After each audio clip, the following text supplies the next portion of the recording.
Salut frérot, tu vas bien? Ça va et toi? Bah écoute, ça va très bien. Regarde, qu'est-ce que c'est quand même beau. Là j'ai sorti la 21 exprès parce qu'on est presque dans la même époque. Ouais, bah écoute, hein, je pense que les deux garés côte à côte en blanc et en noir, en plus c'est pas mal comme ça quoi. Alors on est évidemment pas dans la même gamme, hein, vous aurez reconnu, mais on est presque dans la même année. 89 pour la 21 et celle-ci. 84. Voilà. Donc est-ce que tu peux nous en dire plus? Qu'est-ce que c'est? Alors écoute, c'est une 308 GTB Quattro Valvolve fabriquée par Ferrari bien évidemment.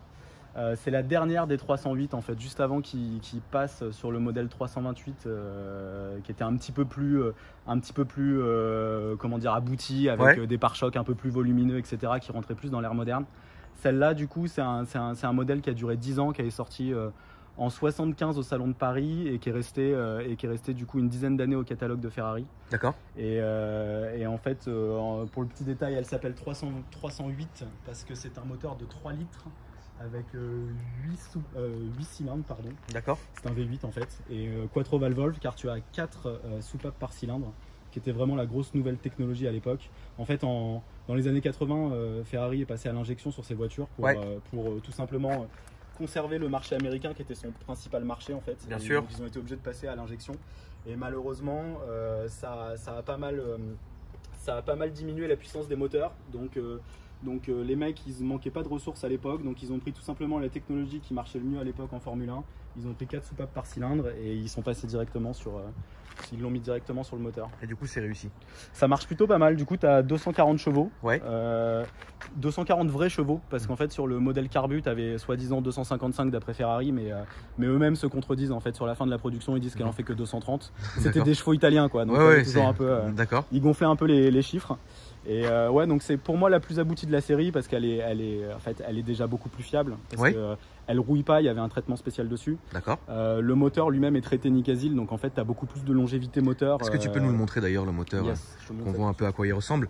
Et dis oui, je t'écoute. Et donc du coup tu avais effectivement beaucoup plus de longévité moteur et tu avais l'injection qui était beaucoup plus facile au jour le jour à utiliser que les carbus qui se déréglaient toutes les 2 minutes. Donc c'est quand même assez fiable. C'est plutôt fiable, ouais. Une fois que, ouais, clairement. Mis à part le côté vieille voiture aujourd'hui, parce que c'est une bagnole qui a plus de 35 ans. Sinon, à part ça, c'est ultra fiable. Tu peux rouler, moi je la daily pas tous les jours, mais je roule assez régulièrement avec. D'accord. Et en fait, à la limite, plus tu vas rouler avec, et mieux la voiture se porte. Ouais. Bah, c'est évident, bien sûr. Ouais, parce que sinon, tout vieillit, quoi. Ce genre de voiture, il faut les faire tourner, je pense, minimum une fois tous les 15 jours. Sinon ouais, après il y a beaucoup de soucis. Qu'est-ce qui t'a donné envie d'en acheter une du coup? Et pourquoi celle-là? En fait c'est complètement con, mais aucune idée. D'accord.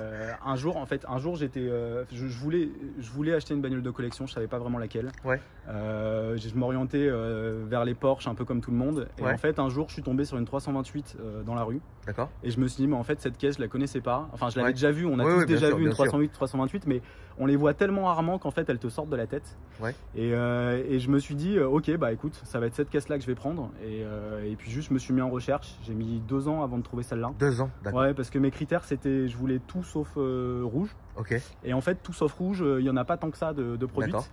Et puis le problème avec ces voitures là c'est que tu rentres tout de suite dans des considérations d'historique pas possible. Oui.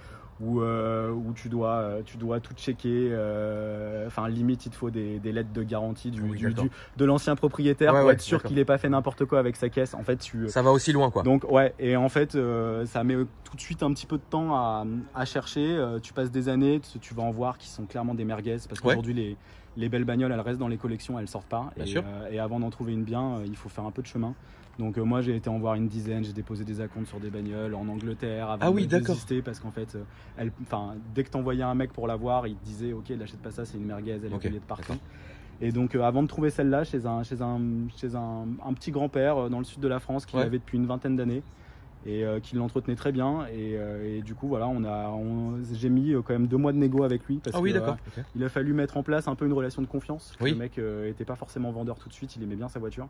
C'est le genre de mec tu vois qui met en vente sa caisse mais il faut qu'il aime le client. Voilà, exactement. Sinon c'est mort. Et donc du coup j'ai passé 2 mois à négocier avec le mec avant qu'il finisse par me dire ok, il m'appelle un matin, c'était le jour de mes 30 ans. Il m'appelle le jour de mes 30 ans et il me dit c'est bon, elle est pour vous. Joyeux anniversaire. Voilà, exactement. Et donc c'était mon cadeau d'anniversaire à moi-même, je suis parti la chercher ce jour-là. D'accord. Et voilà, à la base, tu vois, noir comme ça, intérieur noir en full spécification française, avec les jantes 16 pouces et en Quattro Valvolve, il y en a très peu. De base, le modèle Quattro Valvole, tu en as seulement 748 qui ont été produites. D'accord. En GTB, parce qu'après en Targa, tu en as eu beaucoup plus de produites. Mais moi, je voulais absolument une GTB parce que tu as une rigidité du châssis que tu n'as pas sur la GTS. Et en fait, c'est pas une voiture de course quoi qu'il arrive, tu verras quand on conduira, mais c'est une bagnole qui te procure tellement de plaisir. Chaque déplacement avec, t'en as pour ton argent, quoi. Bien sûr. Que ce soit capital sympathie auprès des gens qui te voient passer, ou même genre l'expérience que tu as de conduite, ça change complètement de ce que tu peux connaître d'habitude. Au niveau tarif là-dessus, on est sur quoi à peu près? Alors, la gamme est assez vaste. Donc comme je te disais, en fait, au tout début, les toutes premières, c'est des modèles en résine qui a été produit par Ferrari, parce qu'en fait, la GT4 qui avait été produite par Bertone était un peu un échec. Et donc, du coup, ils avaient produit en urgence la 308. Et les premières étaient faites en résine chez Scaglietti. Et aujourd'hui, ces modèles-là valent dans les 120 à 150 000 euros. Et c'est ceux qui ont le plus pris la cote pour pas forcément de raison particulière. Elles sont censées être beaucoup plus légères, mais en réalité, il y a à peine 30 kg d'écart. Oui. Il y a beaucoup de bullshit autour de ça. Et après, ensuite, il y a eu les Carbu Carter Sec, qui sont des modèles aussi assez intéressants, qui tournent autour aujourd'hui des 80-90 000 euros en bon état. D'accord. Et puis ensuite, tu as eu la GTBI ou GTSI, qui sont les injections qui ont perdu beaucoup de chevaux, qui font que 214 chevaux environ en Europe. Et celles-là, tu les trouves aujourd'hui dans les 60 000 euros, enfin 50-60 000 euros. C'est le modèle le moins recherché. Et après, tu as la Quattro Valvolve qui est plutôt dans les alentours de 70-80 000 euros aujourd'hui. D'accord.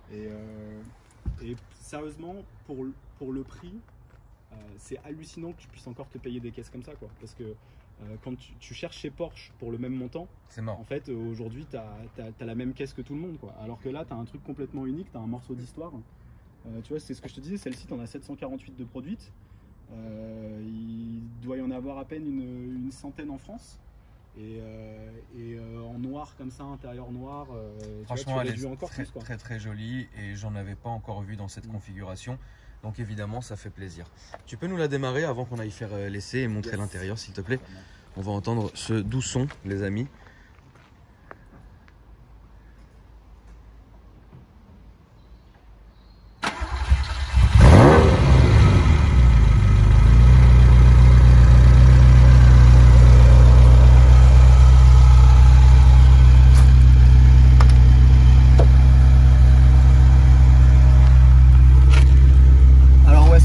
C'est un peu sport pour s'installer.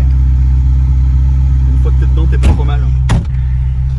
T'as l'extincteur juste derrière toi. J'ai vu ça, ouais. C'est important. La clim rajoutée à l'époque, tu vois, genre. Ouais, les petits manos. Exactement. Donc là, ta température d'huile, t'as ton horloge qui est 100 fois plus à l'heure que n'importe quelle montre suisse. C'est assez hallucinant. Derrière, le reste des infos, c'est plutôt au niveau du tableau de bord, où tu vas avoir ta jauge d'essence en haut à gauche, température d'eau à droite, ta pression d'huile.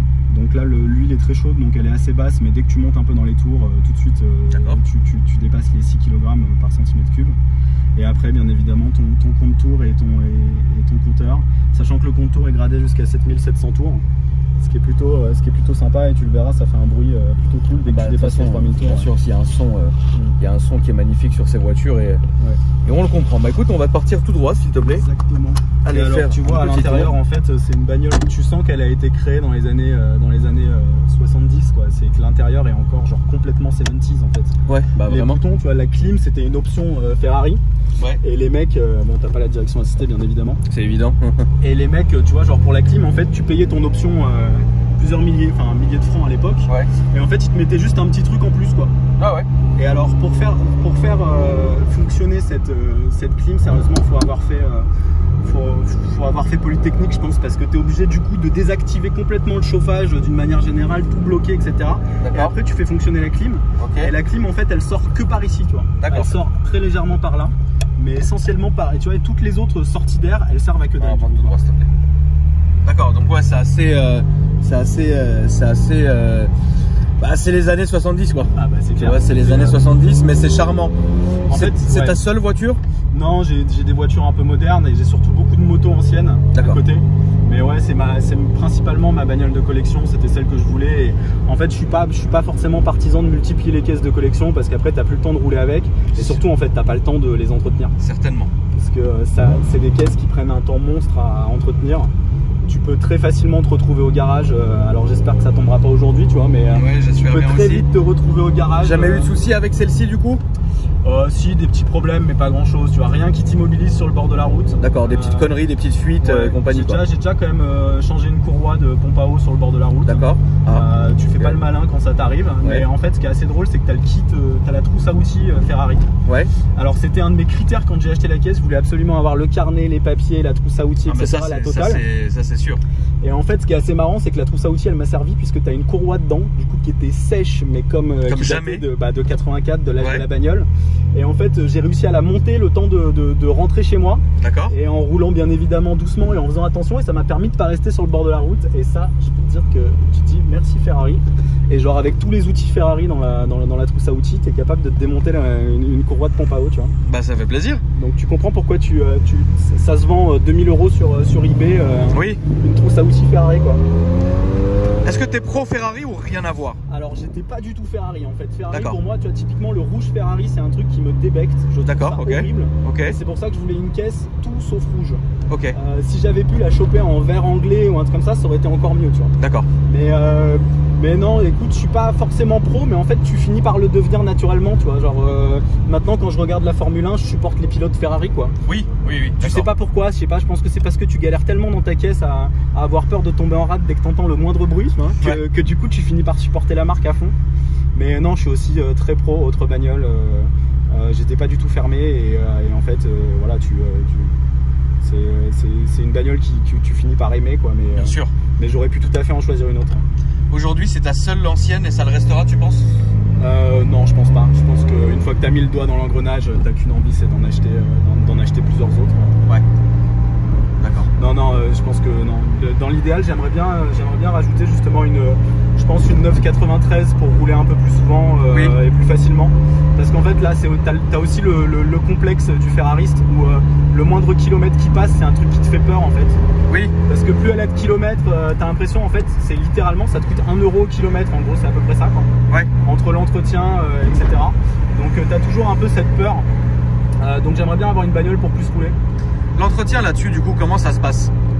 Tu as de plus en plus de spécialistes qui sont souvent des anciens mécanos formés chez Pozzi à l'époque et qui sont partis monter leurs petites officines. Ouais. Et en fait, il y a des mecs très très compétents. Toutes les pièces, tu les retrouves parce que Ferrari a vendu à des boîtes anglaises le droit de refabriquer les pièces. Ouais. Donc tu les retrouves. Pas toujours à très bon prix, mais tu les retrouves. Et c'est des bagnoles qui au final sont assez faciles à rouler tous les jours. Le principal, tu le trouves sans problème et il y en a eu suffisamment produites pour que au pire, si tu cherches vraiment une pièce galère, tu la trouves sur une épave. D'accord. Donc ça, c'est pas vraiment un souci. Okay. C'était la première bagnole de grande production de Ferrari en fait. Donc du coup, l'avantage, c'est que ça te permet de rouler plus facilement avec au jour le jour et de savoir que tu trouveras la pièce, quoi. C'est pas comme une 250 GTO où tu es obligé de repartir sur des fabrications. Là, au moins, tu trouveras une pièce d'échange, quoi. Qu'est-ce qui te fait peur en fait avec cette voiture, c'est-à-dire qu'est-ce qui te freine en fait pour un usage entre guillemets quotidien? T'es jamais vraiment sûr d'arriver à ton point d'arrivée. Ok. Et en fait, c'est une bagnole que tu peux pas vraiment laisser sans surveillance. Oui. Mine de rien, elle a beau être foncée, elle attire beaucoup les regards. Ouais. Et t'as toujours envie de l'avoir sous les yeux en fait. Voilà. Et puis surtout, c'est pas la bagnole la plus confortable du monde non plus, quoi. Bah pour l'instant ça va, il fait juste chaud, mais ça c'est normal. Je peux te mettre la clim si tu veux. Non, ça va aller frérot, mais il fait chaud comme dans toutes les anciennes en fait. Avec toujours le moteur qui est derrière nous, qui chauffe vachement, et puis devant les aérations qui prennent de devant, etc. Donc c'est toujours bien sûr un délire à conduire. C'est compliqué à conduire. C'est sûr que dans les bouchons, t'as déjà dû en faire. T'as dû rien comprendre dans les bouchons, c'est insupportable. C'est simple, quand tu rentres de la campagne ou un petit week-end sympa, au moment où tu arrives dans les bouchons, c'est le moment où tu commences à stresser. Tu regardes toutes tes jauges. Ouais, non, ça chauffe pas vraiment. Elle est bien réglée celle-ci et j'ai un très bon système de refroidissement, donc ça chauffe pas trop. Mais c'est quand même réputé pour avoir des problèmes de chauffe cette voiture. Donc ouais, tu regardes la température d'eau et dès qu'elle dépasse tu vois, dès qu'elle arrive à 90 degrés, tu commences à serrer les fesses. Oui. Et alors si elle dépasse les 90 degrés, là tu t'arrêtes quoi. D'accord, ok, carrément. Ah ouais, non, faut pas jouer. Faut pas jouer, d'accord. Non, et puis après le tunnel s'il te plaît. Au niveau huile, ça chauffe pas du tout. Ok. C'est plutôt bien fait, donc ça va, tu vois. Mais non, ouais, les bouchons, c'est le moment où tu stresses un peu, tu te fais pas plaisir. Et surtout, c'est la grille de vitesse Ferrari, c'est un truc qui est hyper jouissif. Oui, non. Mais il faut bien matcher les rapports, et c'est un truc que tu fais pas forcément quand tu vois, quand t'es dans les bouchons, tu te fais un peu chier avec ça, quoi. Ah bah oui, c'est insupportable. Mais il y a quand même, évidemment, hormis tout ça, un plaisir de conduite qui est fou. Ah, c'est clair, ouais, c'est clair.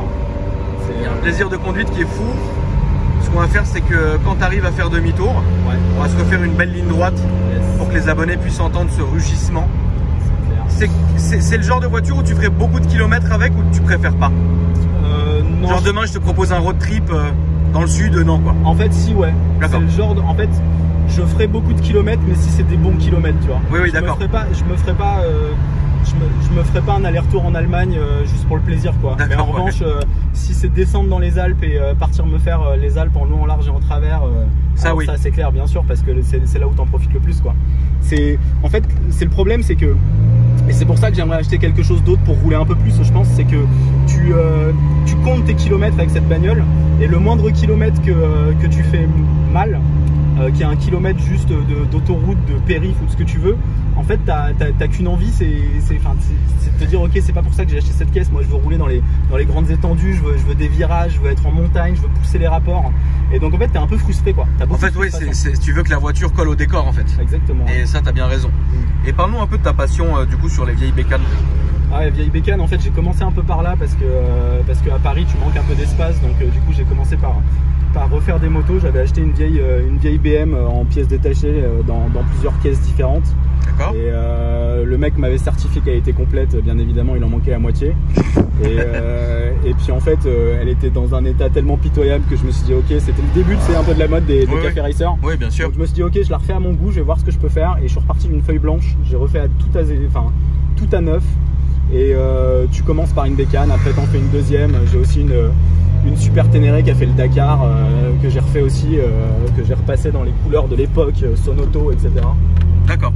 Et puis après voilà quoi, t'as des vieux cross à la campagne, genre tu t'occupes comme tu peux, hein.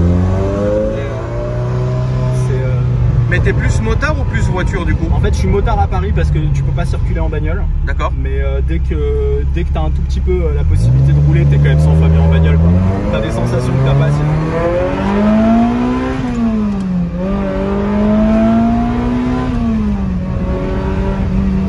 Alors ça pousse fort et c'est super léger. Ouais. En fait on ne sent absolument aucun poids dans l'auto. C'est fou. Et le bruit, évidemment, le son est magnifique. Ce qui est assez marrant, c'est que depuis tout à l'heure, on conduisait énormément sur le couple, tu vois, on dépassait pas les 3500 tours. Ouais. Et en fait, là, on monte, là, on a passé les rapports à 7700 tours à peu près. Et tout de suite, ouais, la bagnole est transfigurée, c'est pas du tout la même. T'as l'impression d'avoir un turbo en fait. C'est ça, ouais. De 4000 tours. Donc ça pousse tout de suite en fait. Et c'est un moteur qui a énormément de couple après 3500 tours. Ouais. C'était vraiment des moteurs qui étaient dérivés de la Formule 1 à l'époque. Des années après, mais du coup tu te retrouves avec tout de suite beaucoup de couples très hauts. Et en fait ils ont mis la zone rouge à 7700 tours, mais en réalité avec les doubles Arbacam en tête, plus les 4 soupapes par cylindre, tu pourrais facilement monter jusqu'à 10 000 tours sans que le moteur ait quoi que ce soit comme problème. Mais bon, après du coup c'est l'injection et l'échappement qui suit pas, donc en fait ça sert à rien sur un modèle de série, mais bien sûr. Si tu la prépares un peu, tu peux facilement en tirer beaucoup plus. Ouais. Et pour les entretiens, c'est facile ou c'est compliqué, dans le sens où est-ce que ça va vraiment te coûter cher du coup? Alors t'as le fameux entretien des courroies tous les 4-5 ans. D'accord. Qui lui sur les 308 est encore facile parce que tu t'as pas besoin de sortir le moteur, contrairement à la 348 et 355 qui sont arrivés après. Ouais. Où là tu tombes le moteur, donc en fait t'en as pour tout de suite 10 000 balles à chaque fois. Ouais. Là sur celle-ci, tu vois, t'es autour de 3 000 € si tout se passe bien. D'accord. Et ça c'est tous les 4-5 ans. mais ça te permet vraiment de faire un check du moteur qui est plutôt cool. Et après le reste du temps, une vidange c'est une vidange, c'est facile à faire, ça te coûte pas beaucoup plus cher qu'une autre voiture, quoi. Le seul défaut, c'est que dès que tu dois changer une pièce, c'est sujet à disponibilité et prix, donc tu peux vite faire monter la facture, quoi. Très bien. Bon. Voilà. En tout cas, merci d'être venu me voir, mon frérot. Bah écoute, avec franchement, c'est avec grand plaisir. Toujours voir des passionnés comme ça fait toujours plaisir. T'as un petit réseau social, quelque chose? Ouais, écoute, là où on peut voir mes bécanes et la voiture, je prends pas mal de photos. Ça s'appelle Epicurial-Motors. Et voilà, j'aime bien la photo aussi, donc du coup, je poste pas mal de photos des bagnoles et des motos. Voilà. Donc Epicurial Motors. Ok, très bien. Sur Instagram. En tout cas, ça fait plaisir à toi. Merci beaucoup en tout cas. Bah, écoute, merci de m'avoir reçu. Bah, avec plaisir. Et puis moi les amis, si vous me cherchez, mes réseaux sociaux sont Akram Junior absolument partout, sur Instagram aussi.